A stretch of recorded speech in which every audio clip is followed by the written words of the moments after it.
আমাদের বিচার বিভাগের গত 15 বছর নয় 12 বছরের একটি ব্যর্থতা ছিল হচ্ছে সাগর এবং রুনির যে মার্ডার কেসটা রয়েছে সেটির ব্যাপারে আপনারা জানেন যে 111 বা 113 বার সময় নেওয়া হয়েছিল শুধুমাত্র পুলিশ রিপোর্ট জমা দেওয়ার কারণে।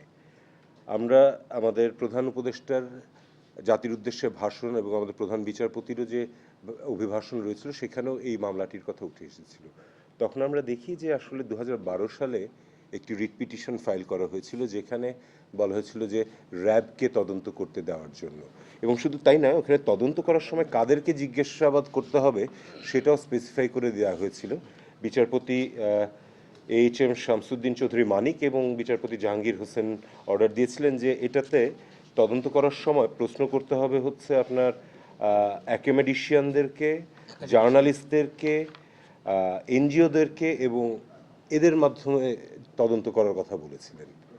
কিন্তু গত 12 বছরে আসলে তদন্ত খুব একটা কিছুই হয়নি। খুবই সিম্পল একটা রিজন যে যাদেরকে এই রিটটা করে চাওয়া হয়েছিল যে তারা তদন্ত করুক, that is rapid action battalion RAB, তাদের তদন্ত করার কোনো ক্ষমতা বা তাদের তদন্ত করার কোনো এক্সপার্টিস কখনোই নেই। র্যাপিড অ্যাকশন ব্যাটালিয়ন হচ্ছে একটি অপারেশনাল ফোর্স, তারা এনফোর্সমেন্টের কাজ করতে পারে কিন্তু তারা তদন্তের কাজ করার জন্য মোটেই ইকুইপড ছিল না। এবং এই বিষয়টি নিয়ে কখনোই আমাদের আদালতেও এসে বলা হয়নি যে র্যাব এই মামলাটি তদন্ত করতে পারবে না। গত 12 বছর ধরে এভাবেই মামলাটা ঝুলেছিল। তো আমরা বিভিন্ন এজেন্সির সাথে সবার সাথে কথা বলে আজকে আদালতের কাছে আর্জি জানিয়েছিলাম যাতে তদন্তকারী যে সংস্থা রয়েছে সেটিকে পরিবর্তন করে স্বরাষ্ট্র মন্ত্রণালয়ের কাছে দায়িত্ব দেওয়া হয় যে অতি শীঘ্র একটি উচ্চ ক্ষমতা সম্পন্ন টাস্ক ফোর্স তৈরি করবে যেখানে বিভিন্ন এজেন্সির সদস্যরা থাকবেন যারা এইসব ক্রিমিনাল ইনভেস্টিগেশনে অথবা জিজ্ঞাসাবাদে সব কিছুতে পারঙ্গম। এবং আমরা নিজেরাই বলেছি যে একটা সময়ের সীমা নির্ধারণ করে দেওয়ার জন্য যার মধ্যে এই মামলাটির তদন্ত রিপোর্ট ফাইল করা হবে। মাননীয় আদালত আমাদের বিচারপতি জনাব ফারাহ মাহবুব এবং বিচারপতি মাহবুল ইসলামের যে বেঞ্চ রয়েছেন তারা আজকে আমাদের এই আবেদনটাকে মঞ্জুর করেছেন এবং এটিকে পাঠিয়ে দিয়েছেন এখন র্যাবের কাছ থেকে নিয়ে স্বরাষ্ট্র মন্ত্রণালয়ের কাছে, যাতে স্বরাষ্ট্র মন্ত্রণালয় এখন একটি উচ্চ ক্ষমতা সম্পন্ন তদন্ত কমিটি তৈরি করে 6 মাসের মধ্যে রিপোর্ট জমা দেন, এবং রিপোর্ট জমা দেওয়ার একটা টেন্টেটিভ ডেটও উনি দিয়ে দিয়েছেন 6 এপ্রিল 2025। আমরা আশা করব এবং আমাদের বিশ্বাস রয়েছে যে এই দীর্ঘ সময় ধরে যে মামলাটি তদন্তাধীন অবস্থায় ছিল এই নির্দিষ্ট সময়ের মধ্যে আমাদের এই বর্তমান সরকারের যেটি প্লেজ রয়েছে আমরা এই তদন্ত শেষ করে একটি প্রতিবেদন জমা দিতে পারবো, তদন্ত প্রতিবেদন। আপনার কি মনে হয় এই মামলাটি এই 12 বছর ঝুলিয়ে রাখা হয়েছিল কোনো অসৎ উদ্দেশ্যে? অবশ্যই।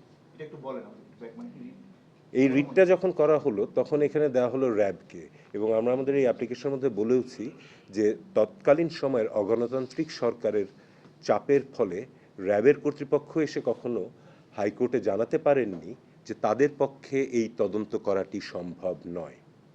সো এইখানে এই পুরো রিটটা যেটা রয়েছে সেটি আসলে সরকারকে কতখানি সাহায্য করার জন্য করা হয়েছিল আর কতখানি পুরো মামলাটাকে বিলম্বিত করে যাতে সত্য কখনো উদ্ঘাটিত না হয় সে কারণে করা হয়েছিল, সেটিও প্রবাবলি এই তদন্তের মাধ্যমেই বেরিয়ে আসবে। এটা তো মানে শুধু আজকে না, এটা সবসময় আমরা সবাই যারা কি বলবো এই ঘটনাটির সম্পর্কে জানি প্রত্যেকের মনেই একটা প্রশ্ন। আমার মনে হয় না যে বাংলাদেশে অন্য কোনো তদন্তের সময় এতবার সময় নেওয়া হয়েছে শুধুমাত্র একটা রিপোর্ট সাবমিট করার জন্য। খুবই মানে সহজ একটা ব্যাপার যে র্যাবের তো ক্ষমতা নেই, সেটা র্যাব কিভাবে তদন্ত করবে, তার তো থাকতে হবে সেই এক্সপিরিয়েন্স, তার তো থাকতে হবে সেই এক্সপার্টিস। এই কথাটিও তাদেরকে দিয়ে বলানো যায়নি কখনো, তারা বলতে সাহস পায়নি। এখন চিন্তা করে দেখেন র্যাবকে যাকে সবাই ভয় পায় তারাই সেটা বলতে ভয় পেয়েছিল, তাহলে এখানে কি পরিমাণ ক্ষমতার অপব্যবহারের প্রশ্ন ছিল। আইনগত এই সুযোগটা আছে কিনা, এই যে 112-13 বার পেছানো হলো, র্যাবই 111 বার এই বিলম্বিত করার বা এটা করার জন্য র্যাবকে জবাবদিহিতার মধ্যে আনার সুযোগ আছে? আমরা তো আজকে আমি তো আমাদের এই যে যদি আপনারা আমাদের আবেদনটা দেখে থাকেন তাহলে দেখবেন যে আমরা বলেছি যে র্যাব আমরা এটাও দেখেছি যে র্যাব বারবার করে চিঠি দিয়েছে যে আমরা এটাতে করতে পারবো না, আমাদের সম্ভব নয়, আমাদের পক্ষে এটা করা সম্ভব নয়, কিন্তু এই বিষয়টি কখনো আদালতের নজরেই নিয়ে আসা হয়নি।